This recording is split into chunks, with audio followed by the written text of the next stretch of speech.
अस्सलाम वालेकुम नाज़रीन। प्रोग्राम वहम विसविसा ऐं हक़ीक़तुनि सां गॾु मां आहियां नौमिता गुल। जीअं त तव्हांखे ख़बर आहे त असां हिन प्रोग्राम में अहिड़नि मौज़ुअनि ते ॻाल्हाईंदा आहियूं जिन ते आम तौर ते न ॻाल्हायो वेंदो आहे या घटि ॻाल्हाए करे ॻाल्हियुनि खे दॿाइण जी कोशिशि कई वेंदी आहे। असांजी कोशिशि हूंदी आहे त अहिड़नि मौज़ुअनि जी साइंसी हक़ीक़त तव्हां आॾो आणियूं त जीअं वहम विसविसनि जी ॼार में फाथल इंसान हक़ीक़त खां वाक़िफ़ थी सघे। अॼु असां जंहिं मौज़ू ते ॻाल्हि ॿोल कंदासीं उहो आहे डिप्रेशन या ज़हनी दॿाउ। अक्सर असांजे आस पास अहिड़ा माण्हू नज़र ईंदा आहिनि जेके बज़ाहिर तव्हांखे सेहतमंद नज़र ईंदा, पर उन्हनि जी ज़हनी हालत क़ाबिले रहम हूंदी आहे, छाकाणि त डिप्रेशन में मुब्तला इंसान पाण खे दिमाग़ी तौर ते जेतिरो बि नॉर्मल रखण जी कोशिशि कनि उहे नाकाम नज़र ईंदा आहिनि। डिप्रेशन छा आहे, उन जा केतिरा क़िस्म थी सघनि था, डिप्रेशन छो थींदो आहे, इहो सभु ॼाणण लाइ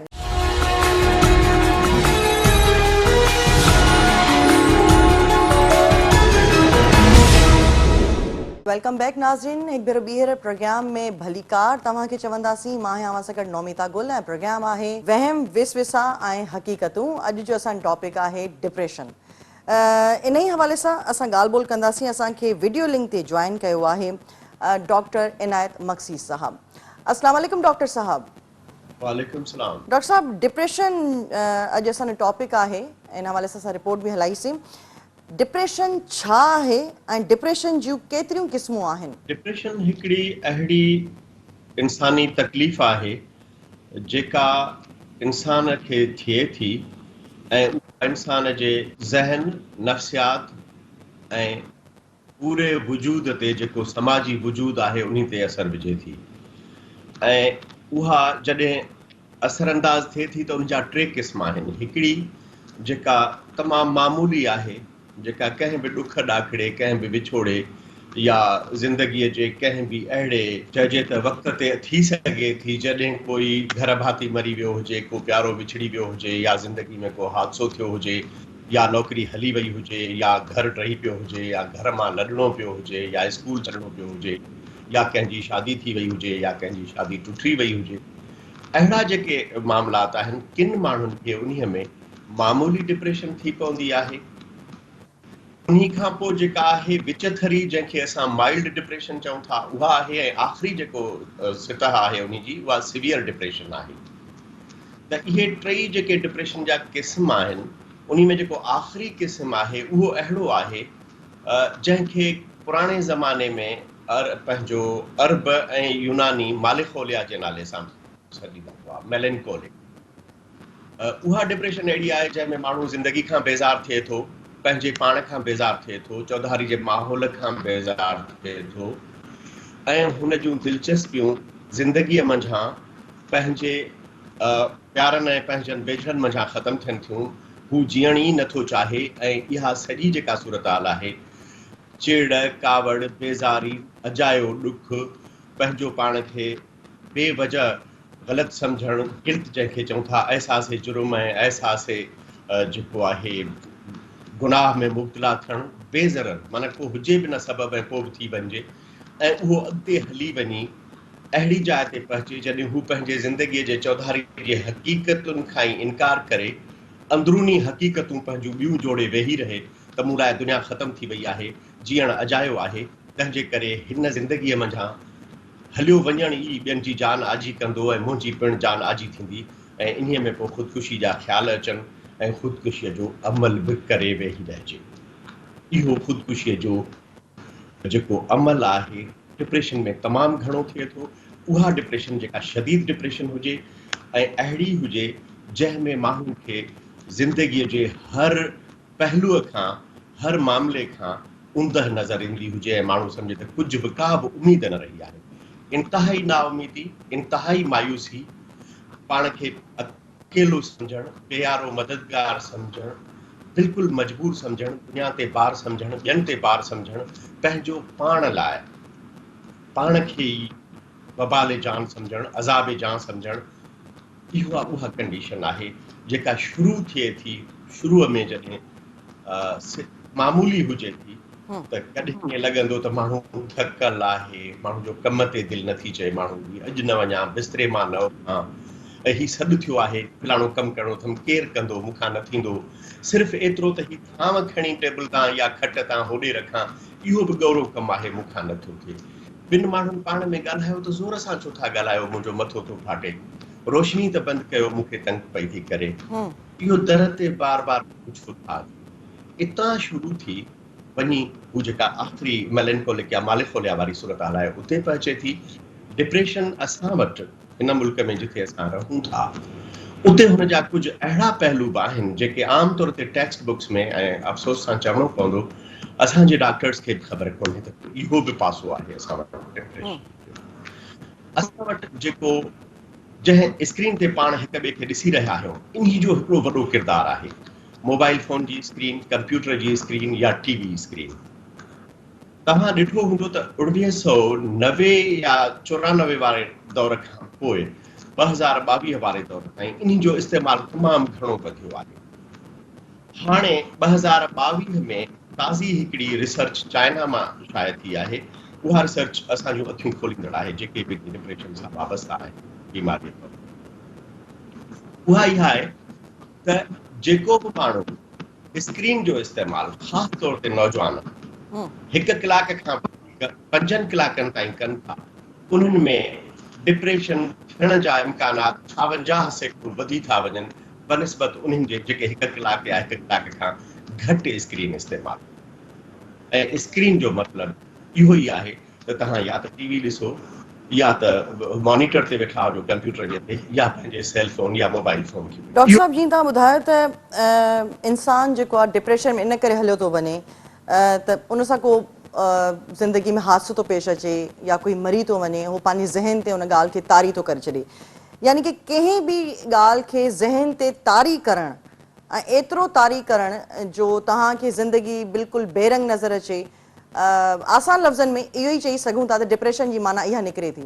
इहो जेको तव्हां चओ था उन खे थोरो जेकॾहिं मां पंहिंजे तिबी ॿोलीअ में ॻाल्हायां त हीअं चवंदुसि त जेकॾहिं को बि ख़्यालु अचे थो, का बि सोच अचे थी जेका मनफ़ी आहे, जेका मूं ते अहिड़ो असरु विझे थी जो मुंहिंजो जेको मूड आहे उहो घटिजे थो ऐं उहो डिप्रेशन वारो थिए थो, मायूसी मूंझ वारो थिए थो, त उहा सोच फितरी तौर ते इंसानी दिमाग़ हज़ारें साल बल्कि लखें सालनि में हयातियाती तौर ते नेगेटिव सोच खे वधीक अहमियत ॾींदो आहे। मूंखे कुझु थी वेंदो, मूंखे को नुक़सानु पहुचंदो, मूंसां हीअं थी वेंदो, मूंसां हूअं थी वेंदो। छो त इंसानु अहिड़े दौर मां आयो आहे जॾहिं झंगनि में रहंदो हो, पहाड़नि में रहंदो हो, रेगिस्ताननि में रहंदो हो। हाणे हुन महफ़ूज़ शहर या ॻोठ बणाए छॾिया आहिनि पंहिंजे लाइ। त अॻे जेका ज़िंदगी हुन जी हुई ऐं हाणे जेका ज़िंदगी आहे उन में अॻे त मनफ़ी सोच ज़रूरी हुई, नेगेटिव थॉट ज़रूरी हुई त जीअं पंहिंजे पाण खे उहो बचाए सघे हर हर। पर हाणे जेका सूरत हाल आहे उन में ईअं कोन्हे, हू महफ़ूज़ आहे पर पोइ बि पंहिंजो पाण खे नेगेटिव थॉट्स ॾिए थो। छो थो ॾिए? हिकिड़ो कंहिं ज़माने में जेको फ़ाइदेमंद अमल हुयो दिमाग़ जो, उहो हाणे नुक़सानकार अमल बणिजी वियो आहे। साॻी सोच वरी वरी सोचींदव त का नई सोच न सोचे सघे। जेकॾहिं तव्हां रुॻी इहो सोचो त फलाणे पेपर में मुंहिंजूं मार्क्स घटि आयूं, या मां फेल थियुसि, या मुंहिंजी ॿकरी मरी वई, या पाणी देर आयो आहे, मुंहिंजो फ़सुलु अलाए थींदो अलाए कोन। हाणे तव्हां जेकॾहिं हिकिड़े ॾींहं में 10,000 दफ़ा इहो सोचियो त तव्हां ॿियूं शयूं न ॾिसंदव, न सोचींदव, न सम्झंदव, न सिखंदव, इन में ई पिया हूंदव। इहो जेको उन्ही जो दाइरो ठही थो वञे ऐं दाइरे में माण्हू सोचींदो ई रहे थो, इहा जेका शइ आहे इहा आहे फितरी, पर अक़ली तौर ते इन खे टोड़े सघिजे थो। हाणे ऐं हींअर में, हाणे ऐं हींअर, हियर एंड नाउ, इहो ॾाढो भलो उसूल आहे। जॾहिं बि तव्हांखे नेगेटिव थॉट अचे थी, कल्ह मुंहिंजे फलाणे घर भाती जो एक्सीडेंट थियो, उनखे कुझु थी त न पियो आहे, जांच करे वठां, का ज़रूरत कोन्हे, कल्ह गुज़री वई आहे, इहो ख़्यालु आहे। इहा ख़्यालु जॾहिं एतिरो त वरजाइजे जो उन ख़्याल मां जान न छॾाए सघिजे ऐं उहो ख़्यालु हक़ीक़त खे बि ज़ाहिर न कंदड़ हुजे त उहो वहम आहे। वरजायां थो, ख़्याल अजायो वरजाए जे परेशान करे छॾे, ज़िंदगी जे ॿियनि मामलनि खां कटे छॾे, रुगी पंहिंजो पाण में ई महू करे छॾे, मशगूल करे छॾे, ज़िंदगीअ जा ॿिया सभु शुगुल मसरूफ़ियतूं मानाऊं ख़तम थी वञनि, इहो वहम आहे। ठीक ठीक। इहा शिकिल आख़िरी शिकिल आहे वहम जी। डॉक्टर साहब, डिप्रेशन थियण जूं कहिड़ी कहिड़ियूं अलामतूं आहिनि ऐं उमिरि जे कहिड़े हिसे में इंसान खे डिप्रेशन मुतासिर करे सघे थो? डिप्रेशन 7 सालनि जी उमिरि खां वठी वेंदे 100 साल या जेतिरी बि उमिरि ताईं माण्हू जीअरो रहे थो, ओसि ताईं थियण जा इम्कानात रहनि था, इहो मुमकिन आहे। थोरी घणी डिप्रेशन जो थियणु ज़िंदगीअ जे मुख़्तलिफ़ मरहलनि ते बिल्कुलु वाजिब आहे, थी सघे थी, थियणु घुरिजे। पर डिप्रेशन बीमारीअ जी शिकिल तॾहिं थी अख़्तियार करे जेका उहा घटि में घटि 2 हफ़्ता कंहिं बि माण्हूअ जी निंड खे मुतासिर करे, मतिलबु निंड वधाए छॾे या निंड घटाए छॾे, बुख खे घटाए छॾे या वधाए छॾे, चिड़ खे बिल्कुलु ख़तम करे छॾे, माण्हू चुप थी वञे या चिड़ खे वधाए छॾे, माण्हू हरू भरू पाण खे बेवस महसूस करे, माण्हू पाण खे हरू भरू अकेलो महसूस करे, बेयारो मददगार महसूस करे, ऐं इहो महसूस करे त को मज़ो न रहियो आहे ज़िंदगी में, ऐं जिस्म तमामु घणो थकल हुजे, जिस्म में घणो अजायो सूर महसूस थिए, मुख़्तलिफ़ उज़वा जिस्म जा माण्हू महसूस करे त कॾहिं मथे में सूर आहे, कॾहिं पेट में सूर आहे, कॾहिं संधनि में सूर आहे, कॾहिं हाज़मो नथो थिए, ऐं मजमूई तौर ते जेका ज़िंदगी अॻ में उहो माण्हू घारींदड़ हुयो, उन्ही खां लाथ वारी शिकिल अख़्तियार करे हेठाहीअ में हलियो वञे। डिप्रेशन जी असुल माना आहे हेठाहीं, जीअं अव्हां हुआ उन्ही खां हेठाहीअ में हलिया वञो, लाथ खाई वञो, ऐं 2 हफ़्ता तव्हां ईअं ई रहो, त पोइ तव्हांखे सम्झणु खपे त इहा तकलीफ़ अहिड़ी आहे जंहिंखे कंहिं डॉक्टर जी तवजो जी ज़रूरत आहे। जे न इन्ही खां घटि आहे त पोइ अव्हां पंहिंजे फैमिली मेंबर्स सां, पंहिंजे वेझनि अज़ीज़नि सां, दोस्तनि सां, जिन सां अव्हां पंहिंजो हाल ओरे सघो था, इहो बि हिते ॿुधाईंदो हलां। जेकॾहिं कंहिं बि माण्हूअ खे 5 खां 10 माण्हू चौधारी वेझा अहिड़ा आहिनि जिन सां हू पंहिंजो ॾुख सूर सले सघे थो, जिन सां हू ॻाल्हाए ॿुधाए सघे थो, त उन्ही खे डिप्रेशन थियण जा इम्कानात तमामु घटि रहनि था। जेकॾहिं अव्हां घर भाती हिक ॿिए सां रोज़ 2-3 दफ़ा भाकुर पाए मिलो था, त बि अव्हांखे डिप्रेशन जा तमामु घणा इम्कानात। डॉक्टर साहब, समूरी दुनिया में डिप्रेशन जे मुतासिर मरीज़नि जो अंदाज़न केतिरो तादाद थी सघे थो? ॾिसो, जेको तादाद आहे उहो त चवणु ॾाढो ॾुखियो आहे, छो त कुझु दुनिया जा मुल्क अहिड़ा आहिनि जिन में अहिड़े क़िस्म जी का बि सर्वे मौजूदु कोन्हे, रिसर्च मौजूदु कोन्हे। मिसाल, हिन वक़्तु लिबिया, इराक, शाम, अफ़गानिस्तान जी जेका हालत आहे, उतां त असांखे अहिड़े क़िस्म जो सरासरी अंग मिली कोन सघंदो। असांजो मुल्क आहे, मिसाल पाकिस्तान आहे, पोइ सऊदी अरब जी ॻाल्हि कयूं, इवन कंहिं हवाले सां इसराइल जी ॻाल्हि कयां या अहिड़नि मुल्कनि जी ॻाल्हि कयां, मिस्र आहे, अहिड़नि मुल्कनि मां वरी इन्हीअ जो अंग ॾिनो ई कोन वेंदो आहे, ईंदो ई न आहे। पर जेकॾहिं असां पाकिस्तान जी ॻाल्हि कयूं त कुझु शहर, मिसाल तौरु इस्लामाबाद में कुझु अर्सो अॻ में हिकिड़ी रिसर्च थी हुई, कराचीअ में रिसर्च थी हुई, लाहौर में थी आहे, फैसलाबाद में थी आहे, उन्हीअ में ॾिठो वियो आहे त पाकिस्तान में हर जेको 100 माण्हू आहे, उन्हीअ मंझां तक़रीबन 66 माण्हुनि खे ज़िंदगीअ जे हिक न ॿिए वक़्त ते डिप्रेशन थिए थी। डॉक्टर साहब, डिप्रेशन खां मुतासिर मरीज़ जेको आहे, जीअं तव्हां ॿुधायो त आम तौर ते हिनखे इहे ई नेगेटिव जेके सोचूं इन में घणी ईंदियूं आहिनि, उन खां अलावा हू छा महसूसु कंदो आहे ऐं इन डिप्रेशन मां निकिरी कीअं थो सघिजे? डिप्रेशन असां वटि जेका आहे, जेको बि असां जंहिं ख़िते जा माण्हू आहियूं ऐं जेतिरी असांजी समाजी जेका बीहक आहे ऐं कल्चर जेको असांजो आहे, त उन्ही में असांजे हितां जे जेके साइकियाट्रिस्ट आहिनि या नफ़्सियात जा माहिर आहिनि, उन्हनि जी जेका मुशाहिदो ऐं जेको तजुर्बो ऐं जेका तहक़ीक़ आहे, उहा वाज़े करे थी त असां वटि मथे जे सूर, जिस्म जे सूर, हाज़मे जी ख़राबी, मायूसी, चिड़, बेमज़े हुजणु ऐं उन्ही खां पोइ ज़िंदगीअ जे रोज़मरह जी सरगर्मी खां कटिजी घर में बंदि थी वञणु, या पोइ नशन पतन ते लही पवणु, सिगरेट पीअणु, गुटको खाइणु, पान खाइणु, शराब पीअणु, भंग चर्स पीअणु, इहे पासा जेके आहिनि वधीक असां वटि नज़र अचनि था। असां ॾिठो आहे त असां वटि डिप्रेशन जेका आहे उहा माण्हूअ जे जिस्म ते वधीक असरअंदाज़ थिए थी बनिस्बत हुन जे ज़हनी कैफ़ियतुनि जे। पर ज़हनी कैफ़ियतूं जॾहिं मुतासिर थियनि थियूं त उन्ही में जेको अॻु में अर्ज़ु करे आयो आहियां उन्ही में सिर्फ़ु इहो इज़ाफ़ो करे छॾियां त जेकॾहिं तव्हांजे चौधारी को बि माण्हू ओचितो तमामु घणो मायूस रहणु शुरू थियो थी वञे, ओचितो ख़ामोश थी थो वञे, ओचितो हुन जा कुल्हा हेठि झुकी था अचनि, अखियूं हेठि झुकियल आहिनि, हू पंहिंजो पाण खे अॻे वांगुरु ठाहे नथो, पंहिंजो हार सिंगार उहो ई नथो करे, हुन जे चाल में उहा तेज़ी ऐं फुर्ती न रही आहे ऐं हुन जे जेका ॿियनि सां तालुक़ आहे उन्ही में थधाण अचे वई आहे, हू ॿियनि सां गरम जोशी ऐं सरगर्मी सां नथो मिले जीअं अॻे मिलंदो हो, त पोइ इहो सम्झणु खपे त इहे बि असां वटि डिप्रेशन जूं निशानियूं आहिनि। कीअं निकिरिजे? मूं अॻु में इहो कयो, डिप्रेशन यकीनी तौर ते इंसानी दिमाग़ खे, नफ़्सियात खे ऐं वजूद खे मुतासिर करे थी।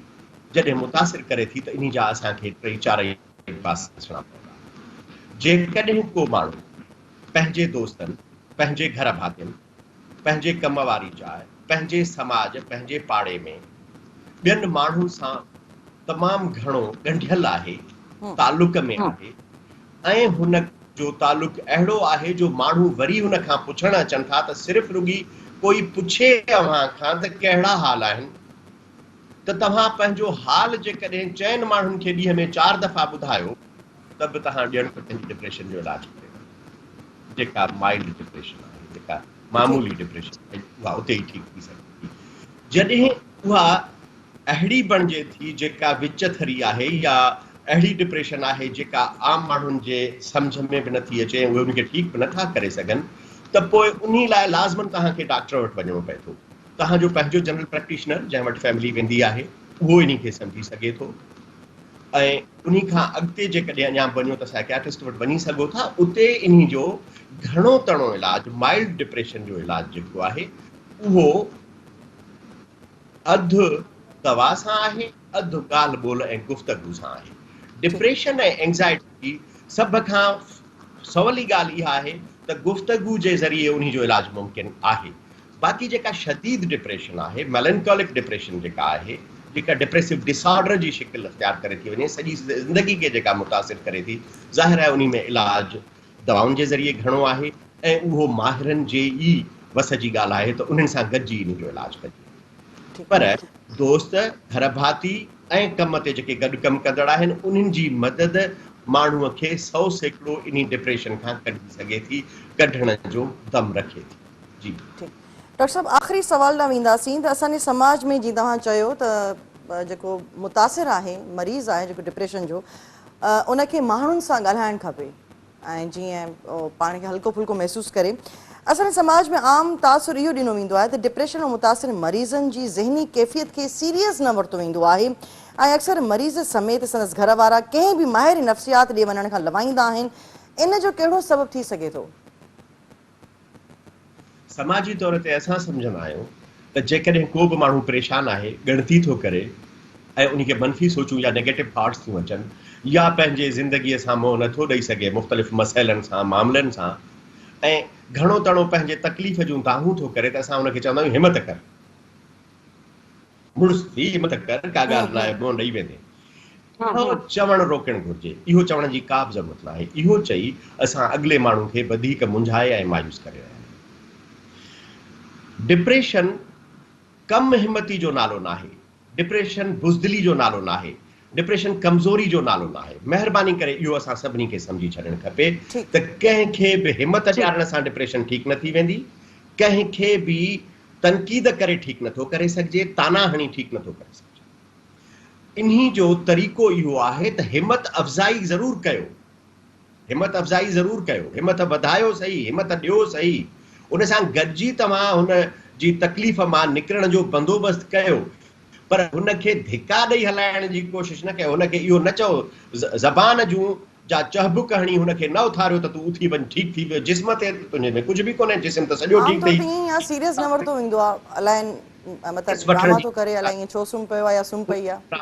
न कंदो आहे, कोई बि माण्हू ड्रामो कोन कंदो आहे। डिप्रेशन या एंज़ाइटी मकर नाहे, ताल नाहे, माण्हू ॼाणे वाणे पाण खे इहा तकलीफ़ नथो ॾिए। इहा हिकिड़ी हक़ीक़तन जिस्मानी बीमारी आहे, तबई बीमारी आहे, जीअं ब्लड प्रेशर आहे, जीअं शुगर आहे, जीअं कामिण आहे, जीअं ॿियूं के बीमारियूं आहिनि, उअं ई हीअ बि बीमारी आहे। जीअं तव्हां उन्हनि जो इलाजु कंदा आहियो, तीअं हिन जो बि इलाजु करणु खपे। हिन में रुॻी माण्हूअ खे नसीहतूं न करणु। वॾी महिरबानी अव्हांजी डॉक्टर साहब, तव्हां असांखे टाइम ॾिनो। नाज़रीन, प्रोग्राम वहम विसविसा ऐं हक़ीक़तुनि जे अॼोके प्रोग्राम में फ़िलहाल एतिरो ई। इंशाल्लाह ईंदड़ हफ़्ते हिकु नए मौज़ू सां हाज़िर थींदासीं। तेसिताईं नौमिता गुल खे ॾींदा इजाज़त। अल्लाह हाफ़िज़।